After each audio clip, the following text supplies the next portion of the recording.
Man, been in love with music forever. Actually, I really got into it when I was homeless Mm. in Ohio. I went to go live with my pop. How old were you? At the time, bro, I was 14. Mm-hmm. I was just getting ready to turn 15.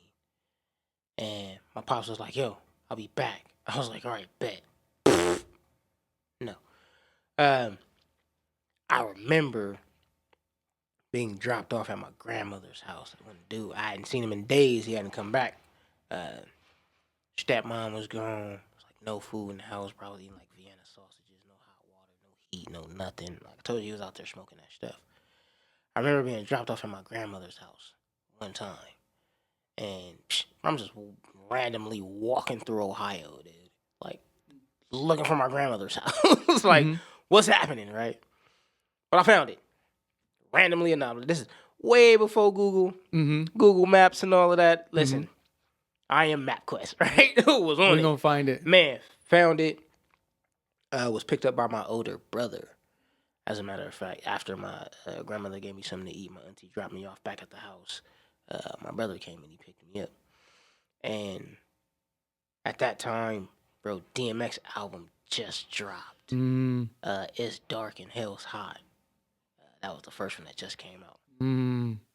And my brothers were listening to it. My brother was listening to it. Him and his friends, they were listening to it. And I had never heard rap like that. And I was like, dude, that's what's up.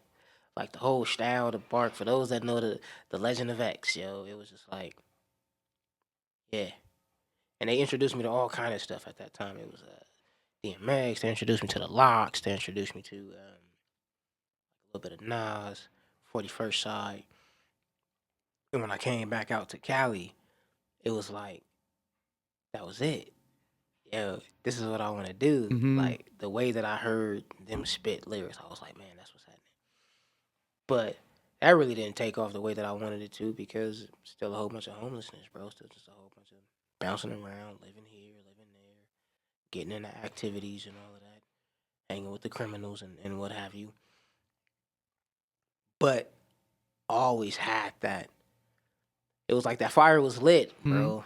And that was it. It wasn't going out. That fire was lit. And every stage of my life, from caterpillar to butterfly, bro, every stage of my life.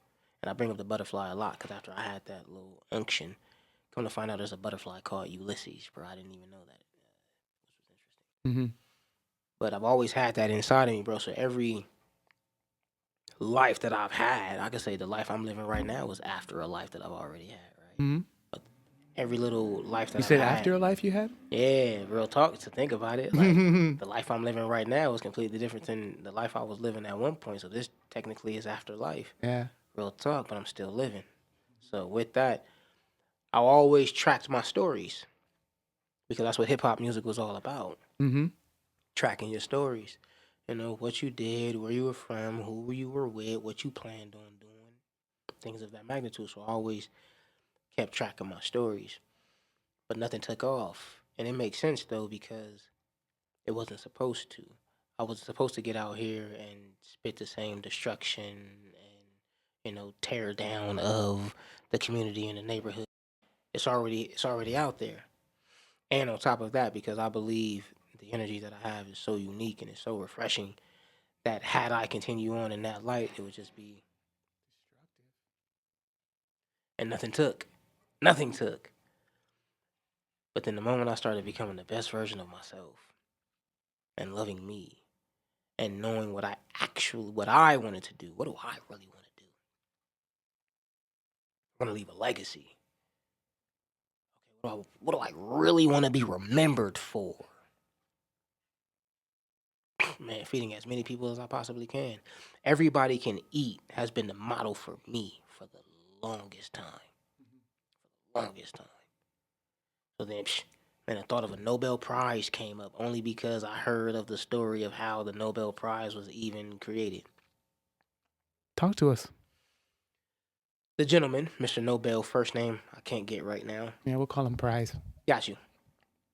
If I'm not mistaken, he was the inventor of like dynamite or grenades or something like Oh, that. that's so interesting.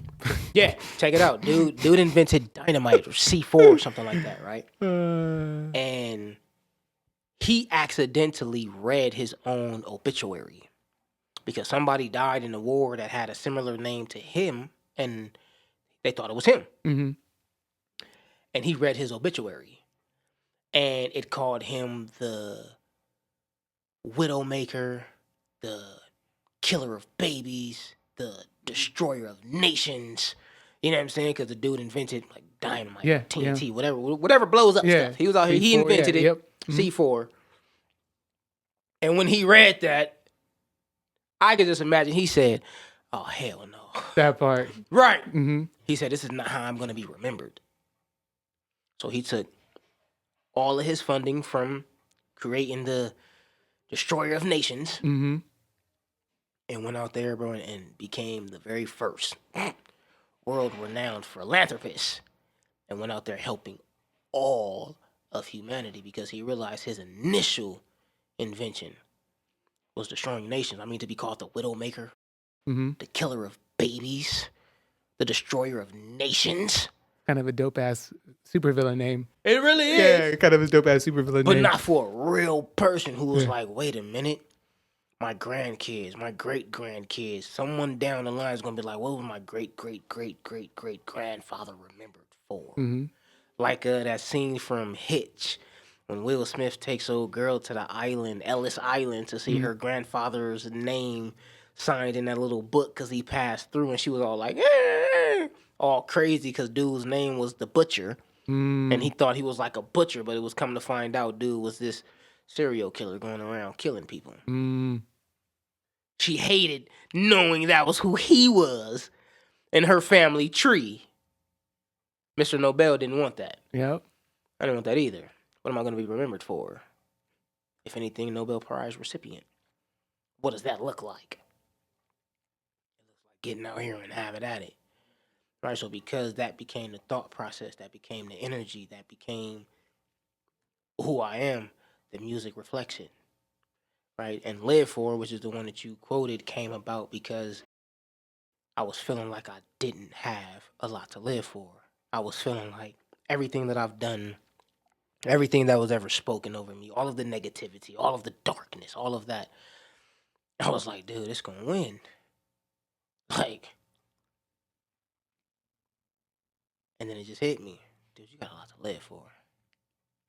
And then the song came. I am not done. As long as there is life in my lungs, it might be the darkest of nights, but the light will still come.